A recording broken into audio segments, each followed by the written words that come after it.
Good morning and welcome to my channel. আমার নতুন আরও একটি ব্লগে সবাইকে জানাই অনেক অনেক স্বাগত। তো অনেক দিন ধরে ব্লগ করব ভাবছি, কিন্তু সময় করে উঠতে পারছি না। তো আজকে একটুখানি ইচ্ছে হলো বিকেল থেকে ব্লগ করতে।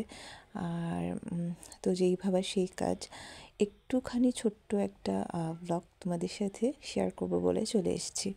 তো জানি না কেমন হবে, অনেক দিন পর ব্লগ করছি। কি নিয়ে আমার পুরোটা দিন চলে যায়, ব্লগ করার মতো কোনো টাইমই পাই না। আর যেটুকু সময় পাই মনে হয় যেন নিজে একটু রেস্ট করি। অনেক দিন ধরে বাইরেও বের হতে পারছি না। তো যাই হোক, আশা করি সবাই খুব ভালো আছো, আমিও ভালো আছি।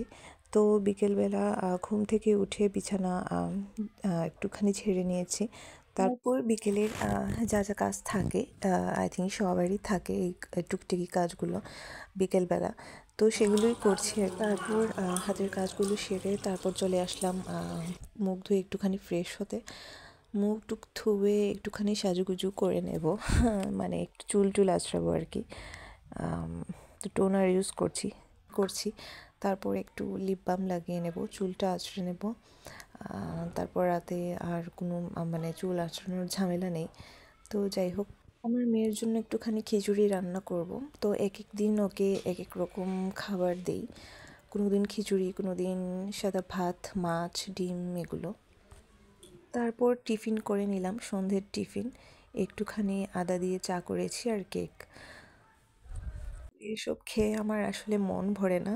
আমি ঝাল ঝাল কিছু একটা খাবার হলে আমার ব্যাস হয়ে যায়, আর কিছুই লাগে না। তো সেটাই বানাতে চলে এসেছি। পুরের মতো করেছিলাম, ব্রেডের ভেতরে দেওয়ার জন্য চপের মতো করেছিলাম। তো পরে ক্লিপটা নিতে ভুলে গেছি আমি। তারপর রান্না করেছিলাম আমার মেয়ের জন্য খিচুড়ি। তো চলো আজকের ব্লগটা এখানেই শেষ করছি। সবাই খুব ভালো থেকো, সুস্থ থেকো।